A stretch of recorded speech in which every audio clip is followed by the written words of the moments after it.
Odomfo anyone rade yada wase ye yo kesese wani munyam sa ye wo rade wadom o Bible no resopa na ifia dai asa kwa pro aba beto ye ebra so se ye de wasem ebra uma atiefu aso ene atiefu akoma o timi di agi wo rade won sem na wonya ogie de ama won kra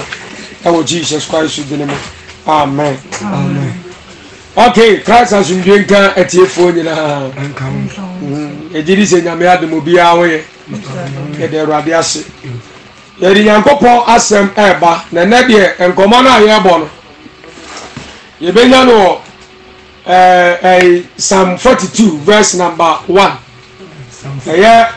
David, Anna, a Teresa, and woman. Now, Debbie Ametaka and Bize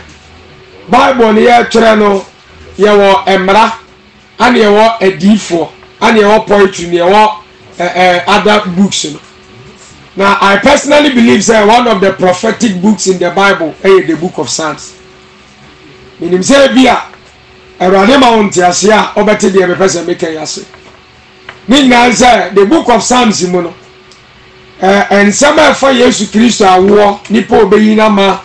kwaya obefa so obewuni nyina I recording with the book of Psalms. Okay. And so that time when I'm from Kurana Jesus Christ onyama. So the way is it that time Jesus Christ onyama. In the end Psalm 42 verse 1 ye di bedim komo kakra. Na menim say Erade be ma ona asem ntiase. Na wanya ntiase wona asem da. Okay.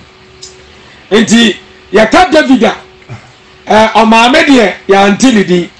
So the way is it na mo papa de nyina nim say friend Jesse. Na Jesse memo no David any kuma no owo. Na papa ne di nyan ma David so amfa mo ane nko adidie. Okay. Ama David di nyan kwotena enwuram. On de o ya do pare ewia ne enwumre nyina no so obehwe mo ane so. Na ogbo mo ane ho ban se de be ye mu ba kokora. Ho ma asem because ba kokora ho ba asem a okofia asem kese pa na asie no. Na sana enipa kura mu na yeyi ne tokire no sana Awurade wa akoma pa de fa David ho ema duru pempen so bi ma so etia e wo Nyankopon ho na Awurade pe nipa ono na Awurade Nyankopon e de ni besi so anemu nti Awurade ka tere odi fo Samuel se onko Jesse fie so de we sitiero na onko sra Jesse baba ko ensi so anemu ohere. Any odi for some of yende Jesse ma na bi so wa na de ya wan so omumu bi na Awurade be yi o mama o ma be di for enso say me omumu nka wo kra na eye de odangure mu na em ye ko fa David e de ne ba na David ye nipa na koma be nyame na osuro nyame David ye nipa na owo gidie wo nyame mu na Nyankopon ya na ni da so wo bibia o ye bie mu enti David nyumtuni no ente se de na nyumtufo yi ye yo but David nyumtuni ni nyumtuo mu no na nyansasam ni nindisam ene nsam emu do ehunu mu nsam asa ni nyumtuo mu ma aya ne so oto nyum so no wo ka nsam a wo tena se na wo dwene ho a emu ya de ba de emu do nyansa asemu ma enti ne nsam ne ba ko ne na no pay anwumre ye de ba bon komo enti Psalm 42 verse number 1 Ejayan kai Onyankopon woni gina Onyankopon ho eni gina yan kwa verse 1 Bible says said of fruitier preacher nsuwa same kra preacher wo David say sana ne kra nso ya bia ba de preacher rade Onyankopon bedas nyame ye nyansafo na Nyankopon Bible say ordinansia ana ye wiase ni mu niam nyina Awurade nyantoboase ye decoration or decorative wiase so the way sitie no na nyame abodie mu no ye wo ensuo mu de ye wo asase su de ye wo ewie mu de enti nyame nyansa ne na abodie mu no Awurade wo ba bia ni nyansa mu no ode ade bia obo ye bia no e bia kotena okay enti ya fa face de ensuo mu na nyame de ne tena ya fa jata onu so asase su enwuram ana nyame de ne tena na ye fa no ma ne akode ye nso de a ene na se wiem ne nyame de omo nso ye de ba de etena so the way it is enti nyame abode bia wo ba bia nyankopon nyansem no ade adekode no etena na ba bia nyame de ade bia so tera ye no eho ana adekode enkwa ewo eho na adekode epromprom ye ewo eho na adekode efromfrom ye ewo so yi ade ne di free ba bia nyame nyansem ode adekode ni si ya adekode na me kan se wokuna ne san adekode ntimi enya from adekode ntimi adekode ne botaye ntimi mam se de nyankopon adibom no saade ne se enya de ba de enya no edi so yi face free nsuom de ne beto asase nsu a o manya metiri mo pano ne botaye nti odi face koto nsuom no o ma ne mam sa na di jata so koto nsuom a o manya me botaye ne tiri mo pano de amo beto asase nsu nya de ba de emem enti awrade wo botaye ne tiri mo pa odi baabia obia ne baabi odi obia etoto ye so the way it is obia na abusiafo me kan se bia kyerɛw enipa bia wo wiase bia no nyame koa ni nyame a onda obia apart from nyame ade bia wa asase su bia including enipa ya da bibia nsa ne etimi survive okay so the way it is so we di jata kongure na wa nya emoa ni bia nche o ma anwe a jata survive a enyeye so the way it is sa na yi fish free nsuo mu a sa aboa ni betimi a survive a age se nsuo na nyame de ne tena mu no we di free nsuo mu a o survive a enyeye so the way it is enti enipa nso so ni nyame ya no awrade wa ade a ye nam so a ye ntimi mfa survive awrade wa ade a ye nam so a said the beya me tiri mo poni ni nyanse mo botaye ode boy ne betini aya de ba de abam so we yi sa de free nipa ho a enipa survive enyeye so yi sa de free nipa ho a enipa sabre ne botaye ba mu ma na enya de ba de enyeye adise adekodia nipa nyamede ya da no adise nipa relate to sa de na nsa so enti David se said your frontier said your boy frontier here nsuo no saa na nipa kire bia ewo de ehwehwe akire kwai sa enipa kire nya saa de kodia na entimi survive enipa kire enya saa de kodia na botaye ni tirimupo ni nyame de ye nipa no entimi mamusu ma ni nye ye da ati se nipa timi relate to saa de okay so the way it is na ade abaya it okay the book of Genesis the Bible say Nyankopon de form metie na ye onipa na nyame de form metie ye onipa wie ye no ohun kwawo me ye de ba de egu onipa mu na onipa be ye okra otiase what tell say man can survive by God said the jata e depend on amoa wo do aka omurem said the nsuo fish e depend on nsuo mu ansa no atimi survive no said the nipa we depend on God to survive. Without God, without Jesus Christ, man is nothing. Okay. Man is nothing. And David said, "Said the above frontier, as you say, Suano, Sana Mekara, so ya the above." And he said, "Ensua above frontier, never know Beudia. Sad the Nippon so contain the Bofo, I am young Copawa, a Nippa who are home from. I'm an Indian Susaswa at the band of Honam Famuso. So the way it is, at the band of Honam Famuso. Entabusia me kana me ani mirikwa na dia kyerɛw ɛmfa ne dibra wo wa brabo ɛmfa ne baabi a wabɔ braduru ɛmfa ne baabi a watu kwaya koduru we depend on Jesus Christ without God man is nothing without God man is nothing because ene nyame ho bi a ho bi gu nipa mu a anka nipa kase enyeye enipa ye bibi a nya de ba de enyeye awrade ho me na mani patiase o what say nyame nka wo nipa trasia enyeye abusia bibusa uwiase woni nyame ana woni nyame so the way sit here Kristo awo brabo ana Kristo nka wo brabo adenti we decide so bababra awo de obetimi abo mo otimi akonkan wo reject wo brabo why so the way sit here na bibusa o say face ya na adwen say mi yensuo biemu a de be de besie So the way sit so aboa jata na adwen say emo na wo nwura mu no oyiye obi a obede tinya survive amana yi obede etinya survive amana yi eti na ka Bible na Bible say in the beginning God created the heavens. In the beginning God and the adibon fiti asekure di ka Bible nim nyame. And the sister, the beginning of your life should be God. The beginning of your life should be Jesus Christ. And I say, you and yes, cow, and now control, and your position, and your debro. The beginning of your life should be Jesus Christ and not anything else. There's a nipa bia dano. I do my brother Sassia. I am Yasini Muniama. Nipa bia dano, do my brother Sassia. I go yeska. All the rest is yellow. And nipa, your neska. Enipa ye na wiase ni mu niema enipa ene wiase ni mu niema mu na ye nkofiri ye de ba de enti Bible ne say se wo bi na wiase ni mu niema nyinara otukwan otoka osidan owale onwoma onyeska gu de bank account mu ade bia ne kra kondo wo wiase ni mu no onyabi na se se de punishment ne kra emfaso bai why because enye de ba ni pa nya ma na buso mu na ne nkwan de ba de ewo yankwa eni skamu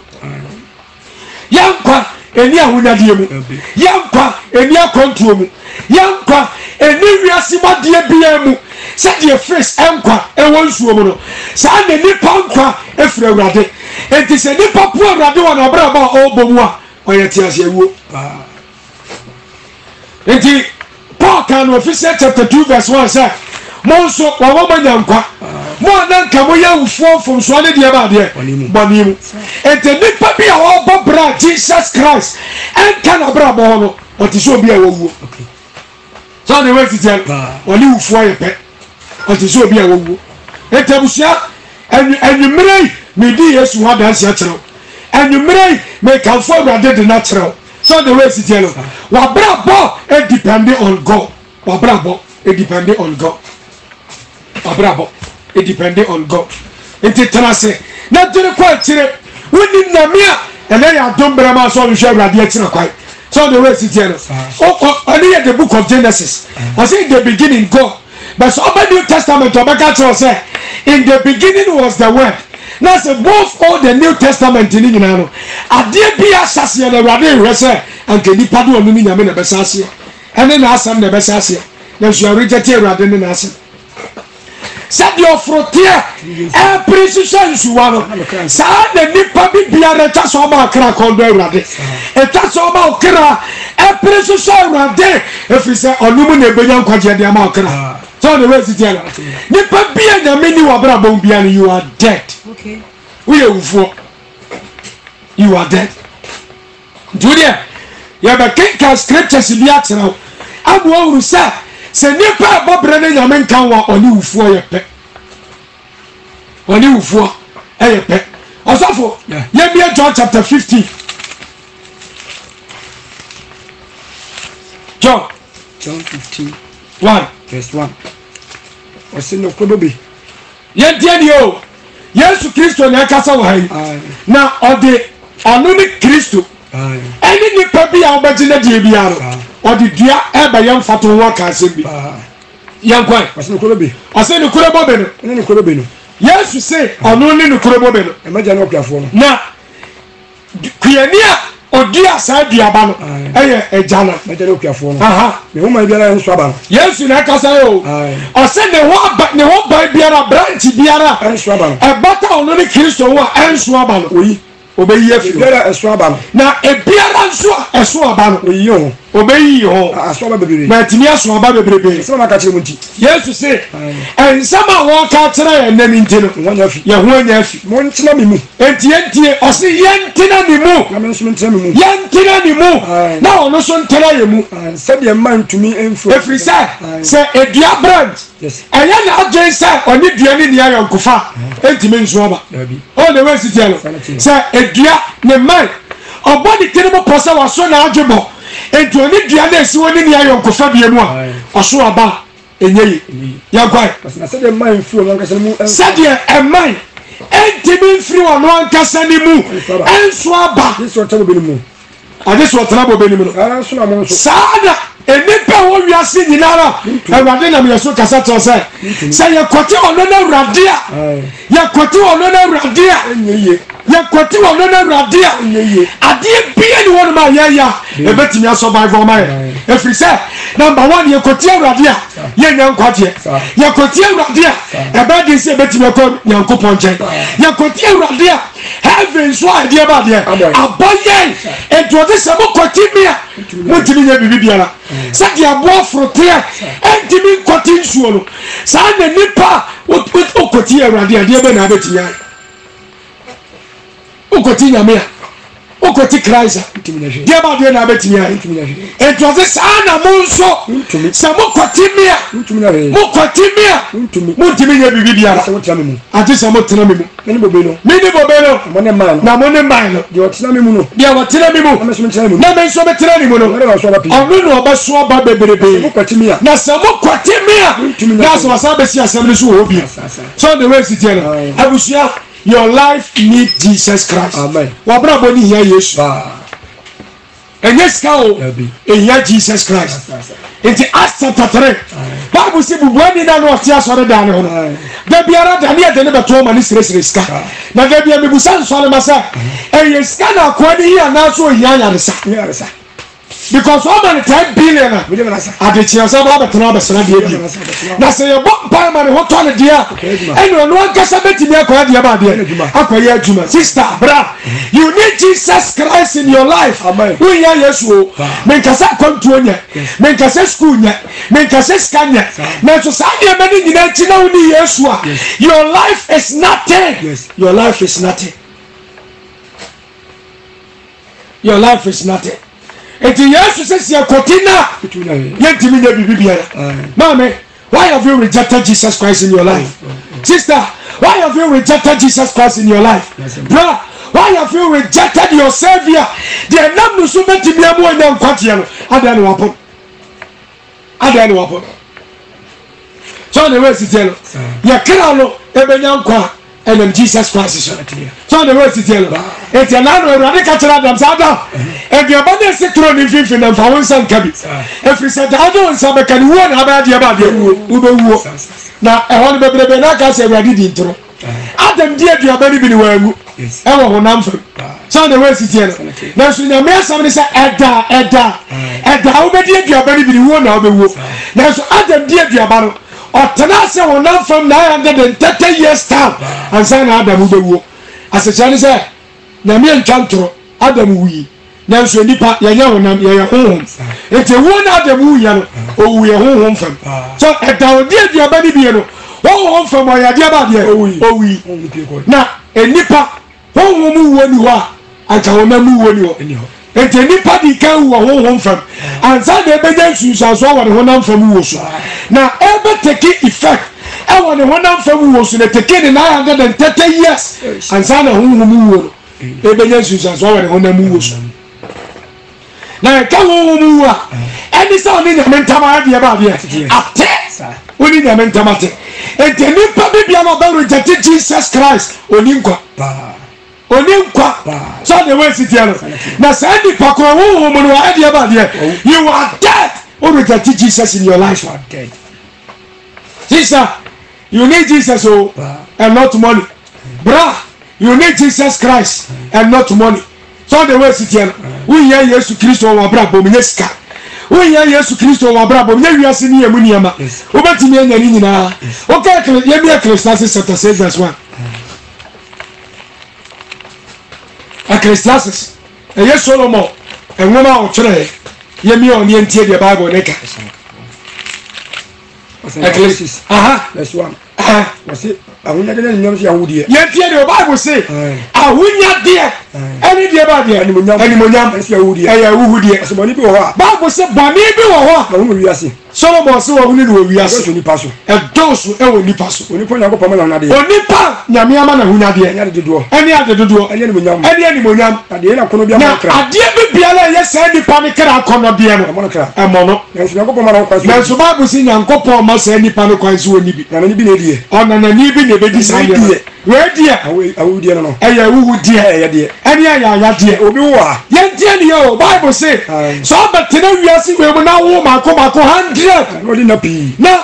we the 500 years we the 200 years we the 300 years Bible say na wo mfie na mu no pa me ne kra say papa amen kra amen wo kra so say Bible say men kan tell say so ansi ni fi ya na say we wie ye anya papa ansi ni ya ye nsie wi a so say ene opa bakora wo ye de ba de awon faso ten akora ye nyi se na on de won fa ne nia me hu wiase ne so won faso kora de che oba na de hunu mu esu no sakro na esu mu no sa de ba de esu mu no okro so na we si tell sister obra bo wie ye ene asem no we ya Yesu we ya Jesus Christ enti na ya de biara da ye tu enwo si wo bo Yesu hu dawuro ye de Yesu wa dan se de a kira foforo sa wana eni ma urade e ma hwe ne kira kwa no benya nkwaje de ama onkra mesrao abo frote e Yesu sa de nipa bia o kira e ye Jesus Christ woni o kira ni ya oni Yesu ayonkofa ya ka Colossians eya Paul enwoma out to come out Colossians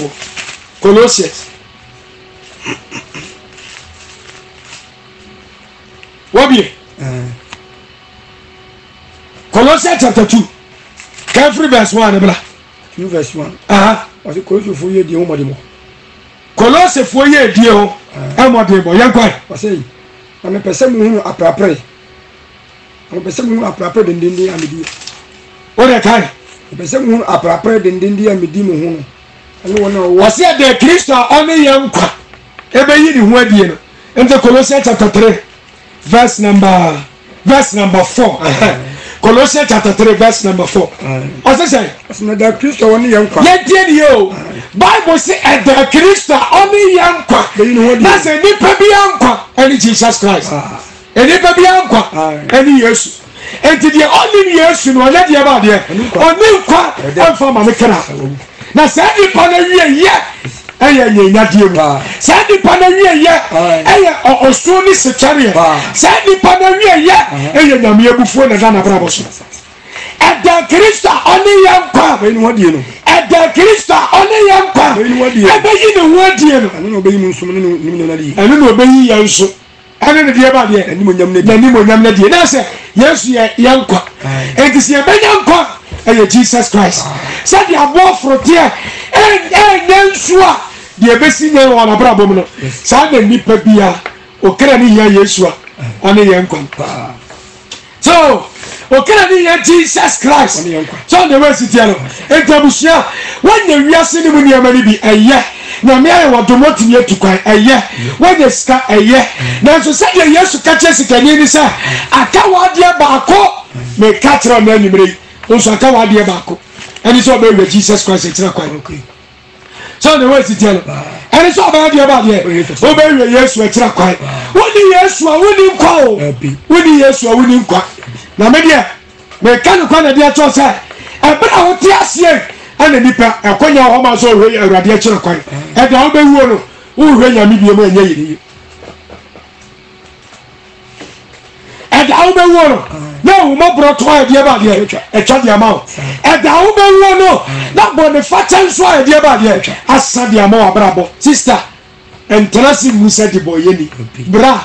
entrasi musa di boyeni na di boyeni awie ye nyefe di boyeni awie ye ayo su ni sitware da bai ana aba satira wadwen ade na utu nkwade ene wadwen satira de se wo kina ene na de tie ye nipa o ubetimi ewu at any time ubetimi ewu at any time me kan kwa na de atira se Yesu Kristo chaka kraka wo kura nzalo oba uye nipa you can die at any time. And David say said your frontier every sense one sana me kra nso pere nso wo urade bibi saw dia ba dia na okra edi akire sana we sit dia no dia ba dia na okra edi akire enti sa okra every sense wiase ne mu niema Nature rejected Jesus Christ. And you woman that do the cop. But so can the call don't show yes with a quadia. And you don't quite hear about the about here. A babble. I didn't quite hear the babble. I didn't quite hear. And a babble. I was young. Young to show Radimaya Bravo. Young to show quite here. And from Radintel from my Bravo. Nani Moon and Cow. So the way it's and quite to do a nipper high. Now a high is a swimming. The swimming to me, I never about it. And minister the Bianata. Sister, said you for 10 years soon. Sana, we hear Jesus Christ. Sana Bra, we hear Jesus Christ or Bravo. Sana nipper be a would hear me. You need Jesus Christ in your life and not worldly things. And not worldly things. If you say a Bible, you know, see can live at Tanasi. Bible say no you clear for and then Farmers Day nebo says can you know you clear for sir obenya ska eto asase eye clear ebenya ndo ba ye so the way sit here obenya no ba ye na osi dai da ne so ema eduabe pie free mobile no bibi esie so the way sit here because onim say enipa akombeti mi aba at any time and obi bi sie ma ne kra. Now one day, at one man asked about the Kenyan and said, Mekera, Didi, Mamanini, no, if you say, or the near my papa, and the about yes, Yama, S. Yamaka, and fear baby, look 1216, and fear baby, Yabia on the young guy, look 1216. Aha, I said to Frupe, and to Frupe, no one better. Bible si no bu won bese oni pa bi o di for association oni pa bi no yo di for our association o so ba pi our big companies so the way sit here any the bank accounts or top treasure bill why your fixed deposit sika o dey top treasure bill no enye sika ketwa enti busu bi bia no e ho for so no odididie so the way sit here na dey say na dey say ho kira ba dey ba dey e be to ne da o suru tim say enti Bible say sika ni susu no mi tiri bi say menya dan efiri say me dey me no ba ye besi me no ba ye ne do so ma me afeska kura ma nya bia ma na busu mi wo dia me mfa ne so the way sit here no me wo ba bia me dey me no ba ye besi ye kwa na me dey me no ba ye besi na me ni ba bia me dey me no ba ye besi ano say dia me yoni e ene dia me yoni me duri me masamasi enti dia me yoni say edan na me dey store me dua ba no edan ni sha enti this time round there ene me ko top protest na me si dan ya dia ba there eso na etimi contain ni ma na edua ba no yankwa no ba na besi awana me dey me no ba yina besi na kama kira me krase na ma kama kira me krase okira won ma papi o won dia ma papa bebrebe yes ya ma yes ya dia ma ofin bebrebe Home, Didi, no, ma obunto. No ma obunso na dia ba be. Ento yam. Na ko ka chem se. Ana ye tie ni o. Na je ye ni se. Enye ma bebrebe na wonya na mu na de kra ye dia be ne kwa ye dia ba be. Ewo. Eto se be kra. Didi na no. O de ni ma pa bebrebe sie dia ma ofisha bebrebe. Na ko ka chem se. Ana na me ka chem se. Okwasia. Abi. So de wa si dia no.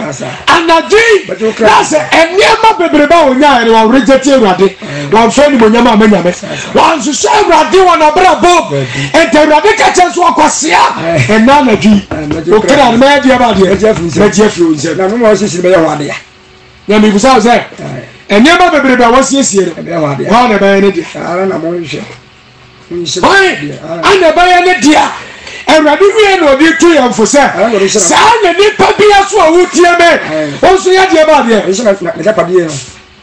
on this idea, you was saying that Padia saw the phone. Sunday, Nipabia also by Bob Brat said before we bought the brand. What's your uncle prophet? Sana also by Uncle Prophet. So the rest is here. And to say, I'm Passa, you cannot never call say you would dear, and yet you should share radiation. Okay. So the rest is here. Young pray, and so some quantia. Oh, Jesus Christ. If it's any move, I will be the pound quiet about it. I see. Yes. I was young. Abo frutie yensu abo frutie o yensu fish o yensu jata o nya emoadoma ewo nwura enipa de enye enamu ne yenkwo enye nsuo mu ne yenkwo yenkwa e wo Jesus Christ mo enti enipa we need Jesus Christ ye Yesu Kristo so the way it is enti mesra abraboni baby obo akoduru no eya to say Yesu Kristo kawo hwehwɛ yesu ka ho deɛ ba deɛ nana Zacchaeus ɛnie Zacchaeus deɛ ba nana no ɔnie Luke chapter 19 deɛ ba deɛ nana Zacchaeus ɔnie Luke chapter 19 verse 1 Zacchaeus yɛntie ne yɛ o Bible sɛ Yesu Kristo ɛkɔsɛ Jericho sɛ ɔretwam hwɛ ɔbarima bi wɔ ɔfrɛ Zacchaeus Bible sɛ na papa bi te kuro no mu a yɛfrɛ ne sɛ Zacchaeus na ɔyɛ togyini panyin ɔyɛ yɛbɛba ɔyɛ chief tax collector na sɛ sɛ adwuma nansa na abɛtumi ayɛ no ade so akɔ sukuu ansa so de wɔ asitie no Bible sɛ after sɛ wakɔ sukuu a ɔyɛ sɛ ayɛ chief tax collector no na ɔyɛ defoɔ na aha na ɛyɛ me dɛfa Zacchaeus ho Bible say na ɔhwehwɛ Yesu Kristo ɛho nipa korɔ ɔyɛ deɛ ba deɛ ɔyɛ na Bible say enipadɔm na atwa Yesu wɔ ahyia no ntumi na wɔntumi ɛfiri sɛ na ɔyɛ akotia sister Zacchaeus ɔpɔn sukuu a wɔkɔ ɛne ne defoɔ a na ɔyɛ na ɔhwehwɛ Yesu ɔkyerɛ akɔyɛ ka ho because Zacchaeus nim sɛ ɛnyɛ wiase ne mu nneɛma ma ɛdodoɔ mu ana nipa nkɔ ho nti Zacchaeus bɛhwehwɛ Yesu. What about you? What about you? Zacchaeus bɛhwehwɛ Yesu. Na deɛ ɛmɛta koraa ne sɛ Yesu wo no sɛ Zacchaeus ɛna ofie na mɛtena ne na bra Zacchaeus ne Yesu kɔ ofie ɔmu didie no Bible say Awurade bɔ mpa yɛ gu aduane ne sɛ ɔmu didie no Zacchaeus sɛ owura sɛ menam nkontompo so agye obi adea menam nkontompo so sɛ mayɛ bɔne atia wo sɛ mafa kɔ bɔne so anya me ho sɛ mafa saa kɔ so anya me ho a ɛnnɛ mebɔ ho mprɛ deɛ wɔ hɔ ɛne nipa kora deɛ ma no ba ɛne Yesu anum asɛm sɛ Zacchaeus saa asɛm ɔyɛ a wɔkɛnte no ɛne ne nkwadeɛ nso ayɛ deɛ ba deɛ ayɛ ɔdeɛ wɔ fie a ɛne ne na sɛ nipa sɛ ɔbɛwo wo sɛ ɔyɛ debɔyɛni na bɛpɛ ma ka ɔbɔne akyerɛ Awurade a nkwadeɛ so bɛyɛ deɛ ba deɛ ɛbɛyɛ ɔdeɛ nkwadeɛ so bɛyɛ ɔdeɛ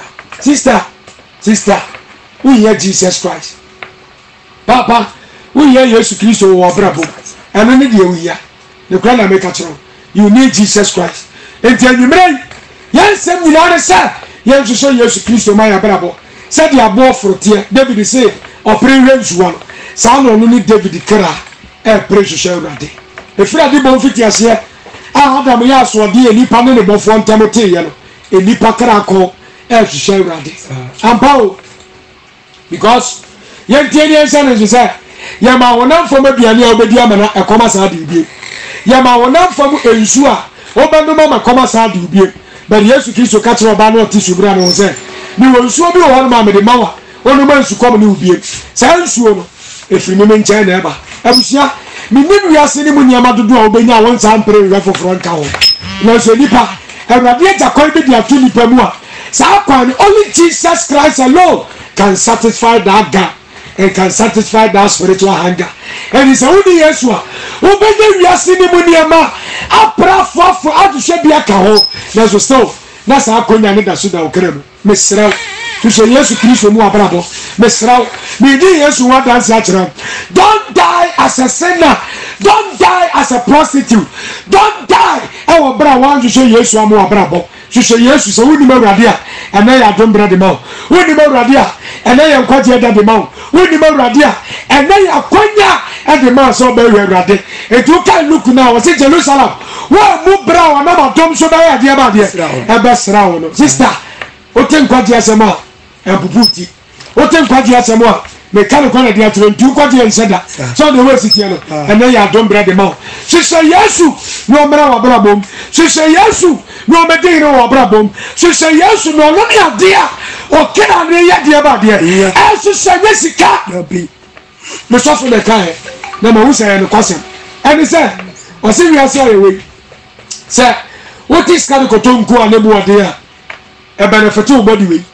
sɛ wote sika kɔtɔ atadeɛ a ne mu ɔden a ɛbɛnɛfete wo nipadua no sɛ wote sika kɔtɔ mpaboa a ne mu ɔden a ɛbɛnɛfete wo nipadua no ɛnyɛ wo kra but adeɛ baako pɛ ne bɛtumi de mfa so abrɛ wo kra ɛne Jesus Christ sɛ wode ne Yesu a abusua wowu a wasɛm a mɔbɔ na wabɛkɔ bo nsɛm dam soso anwummerɛ masɛm a mede brɛ wo mede ma no si deɛ meka de akyerɛ nyinaa ne sɛ Jesus Christ ana ɛbɛboa wo ɛnyɛ wiase ne mu nneɛma hwehwɛ yesu ɛma wo brabo hwehwɛ yesu fama wo kra hwehwɛ yesu na sɛde ɔforoteɛ ɛpere hwehwɛ nsuwa no saa na nipa bia wo kra wonim awurade a ɛpere sɛ bɛhunu nkwadeɛ ɛpere sɛ bɛhunu awurade enti if you are far away from salvation ɛnɛ yɛ adom brɛ de ma wo ɛnɛ yɛ nkwadeɛ da ɛde ma wo. Without God, man can never survive. Without Jesus Christ, there is no life. Say nipa ni Yesu a onim kwa, but eney me kanfo Yesu di ama o. Me de owo ni nkwa esi wanim. Me de me pane se nka be fa nkwa. Na onya nkwa je di ama o kra. Ewurade Nyankopɔn hyira. Onti na nim nkyira. Na onya kase wo Yesu di mu. Amen.